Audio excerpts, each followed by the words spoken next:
കോൺഗ്രസിൽ സമീപകാലത്ത് മറ്റാർക്കും സംഭവിക്കാത്ത രാഷ്ട്രീയ പതനമാണ് രാഹുൽ മാങ്കൂട്ടത്തിലിന്റേത്.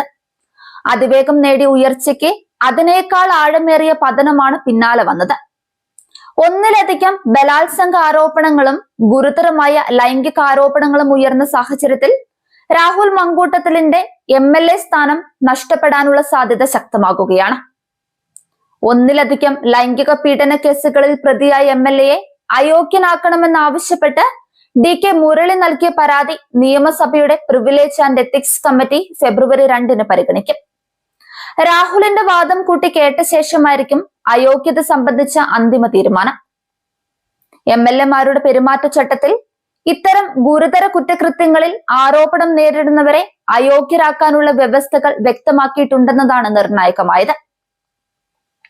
പരാതി ആദ്യം സ്പീക്കർ പരിശോധിച്ച ശേഷം പ്രിവിലേജ് എത്തിക്സ് കമ്മിറ്റിയുടെ പരിഗണനയ്ക്ക് വിടും. അതിനുശേഷമാണ് MLA-യുടെ അയോഗ്യത സംബന്ധിച്ച് ഔദ്യോഗിക തീരുമാനമുണ്ടാകുക. എന്നാൽ രണ്ടാം പിണറായി സർക്കാരിന്റെ അവസാന നിയമസഭാ സമ്മേളനത്തിനുള്ളിൽ തന്നെ നടപടികൾ പൂർത്തിയാക്കുക വെല്ലുവിളിയാണെന്ന് നിയമസഭാ വൃത്തങ്ങൾ പറയുന്നുണ്ട്. അതേസമയം രാഹുൽ മാങ്കൂട്ടത്തിലിനെ അയോഗ്യനാക്കണോ വേണ്ടിയോ എന്ന കാര്യത്തിൽ കോൺഗ്രസിനുള്ളിൽ ആശയക്കുഴപ്പം തുടരുകയാണ്. സർക്കാരിന്റെ ഭാഗത്തു നിന്ന് തുടർ നടപടികൾ ഉണ്ടായതിനു ശേഷം മാത്രമേ രാഷ്ട്രീയ തീരുമാനമെടുക്കൂ എന്ന നിലപാടിലാണ് കോൺഗ്രസ് നേതൃത്വം എന്നാണ് റിപ്പോർട്ടുകൾ. മൂന്നാമത്തെ ബലാത്സംഗ കേസിൽ ജാമ്യം ലഭിച്ചെങ്കിലും രാഹുൽ ഇതുവരെ സഭാ നടപടികളിൽ പങ്കെടുത്തിട്ടില്ല.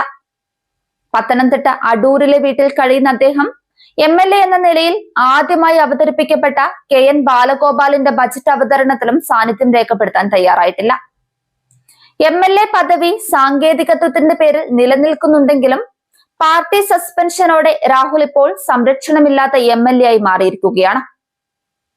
KSU പ്രവർത്തകനായി 2006 രാഷ്ട്രീയത്തിൽ ഇറങ്ങിയ രാഹുൽ വെറും 17 വർഷത്തിനുള്ളിൽ യൂത്ത് കോൺഗ്രസ് സംസ്ഥാന പ്രസിഡന്റും MLA-യുമായത് പാർട്ടിയുടെ പൂർണ്ണ പിന്തുണയോടെയാണ്.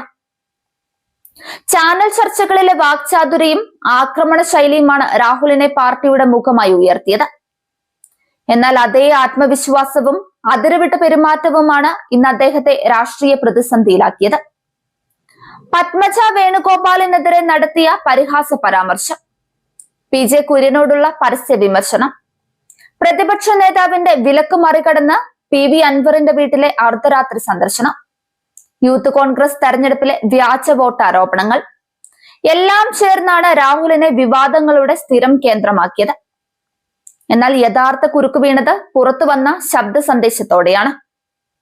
ആദ്യമൊക്കെ ഔദ്യോഗിക പരാതികളില്ലെന്ന് ചൂണ്ടിക്കാട്ടി സ്വയം രക്ഷപ്പെടാൻ ശ്രമിച്ചെങ്കിലും സ്ത്രീകളെ ലൈംഗികമായി ചൂഷണം ചെയ്തതും ഗർഭചിത്രത്തിന് നിർബന്ധിച്ചതും എന്ന സൂചനകൾ ഉൾക്കൊള്ളുന്ന ശബ്ദ സന്ദേശങ്ങൾ ആരോപണങ്ങളുടെ ഗൗരവം ഇരട്ടിയാക്കി. ഇതിന്റെ അടിസ്ഥാനത്തിലാണ് മുൻപ് പരാതിയില്ലെങ്കിലും കർശന നടപടി സ്വീകരിക്കാൻ കോൺഗ്രസ് നേതൃത്വം നിർബന്ധിതമായത്. യുവനടി റിനി ആൻ ജോർജിന്റെ വെളിപ്പെടുത്തൽ, ട്രാൻസ്ജെൻഡർ അവന്തികയുടെ ആരോപണം, രണ്ടാമത്തെ ഗർഭചിത്ര ശബ്ദ സന്ദേശം ഇവയെല്ലാം ചേർന്ന് രാഹുലിനെതിരെ പാർട്ടിക്കുള്ളിൽ തന്നെ രാജി ആവശ്യപ്പെട്ടുള്ള മുറവിളി ശക്തമായി. ബാലാവകാശ കമ്മീഷനും വനിതാ കമ്മീഷനും വിഷയത്തിൽ സ്വമേധയായി ഇടപെട്ടത് പ്രതിസന്ധിയുടെ വ്യാപ്തി കൂട്ടി.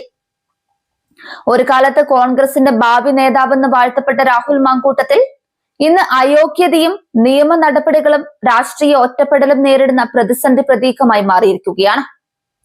MLA പദവി കൈവിടുമോ എന്നത് ഇനി നിയമസഭാ കമ്മിറ്റിയുടെ തീരുമാനത്തിലാണ്. എന്നാൽ കോൺഗ്രസ് രാഷ്ട്രീയത്തിൽ അദ്ദേഹത്തിന്റെ വിശ്വാസ്യത ഇതിനോടകം തന്നെ കനത്ത തിരിച്ചടി ഏറ്റുവന്നതിൽ സംശയമില്ല.